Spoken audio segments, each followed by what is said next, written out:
তৃণমূল কংগ্রেসের একটা সংগঠন আছে যেটা আইএনটিটিইউসি, আমাদের সোনাপেতা টোলপ্লাজা মাতঙ্গিনী ব্লক অন্তর্গত। এ তো সরকারি নিয়মে আমরা কাজ করছি। আর আমাদের 4 তারিখ সম্মানীয় মুখ্যমন্ত্রী তমলুক সাংগঠনিক জেলায় আসছেন সরকারি কর্মসূচিতে। তো আমাদের রাজ্য থেকে বার্তা, এই বার্তাগুলো আমরা পালন করে চলছি। দেখা যাচ্ছে এর পাশাপাশি আপনারা প্রচার পর্ব কেমন করছেন?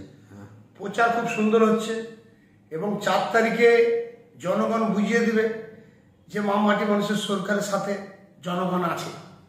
এটা 4 তারিখেই জনগণ বুঝিয়ে দিবে বিরোধী দলদেরকে। কেমন লোক হতে পারে মনে হচ্ছে এবারে? লক্ষাধিকের বেশি লোক হবে। তবে আমি অনুরোধ করব বিরোধী দল যারা দল আছে তাদেরকে আপনারা দেখবেন মমতা ব্যানার্জির ডাকে। আমরা তো একটা কর্মী, আমরা সৈনিক হিসাবে আমরা যাব। তো বিরোধীদেরকে বার্তা যা আপনারা দেখে যান নিমতৌড়িতে যে আমরা মমতা ব্যানার্জির সৈনিক, আমাদের মুখ্যমন্ত্রী আমাদের তমলুক সাংগঠনিক জেলায় আসছে।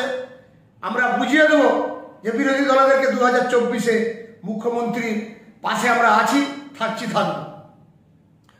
আইএনটিটিইউসির কতজন সমর্থক যেতে পারে? আইএনটিটিইউসি অনেকে যাবে।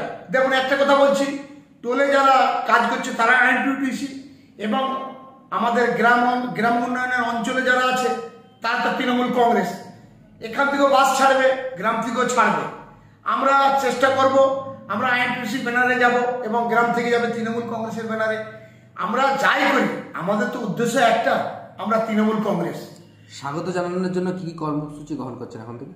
আমরা বিভিন্ন জায়গায় আমাদের সম্মানীয় মুখ্যমন্ত্রী মমতা বন্দ্যোপাধ্যায়ের ছবি এবং অভিষেক বন্দ্যোপাধ্যায়ের ছবি দিচ্ছি, এবং বিভিন্ন রাজ্য দপ্তরের নেতাদের ছবি দেওয়া হচ্ছে। আর বিভিন্ন জায়গায় আমরা কর্মীদেরকে বলছি আমরা উন্নয়নের দিকে আমরা আছি, সতের দিকে আমরা আছি। আমাদের সতের প্রতীক হচ্ছে মমতা বন্দ্যোপাধ্যায় তৃণমূল কংগ্রেস, আর অভিষেক বন্দ্যোপাধ্যায় তৃণমূল কংগ্রেস।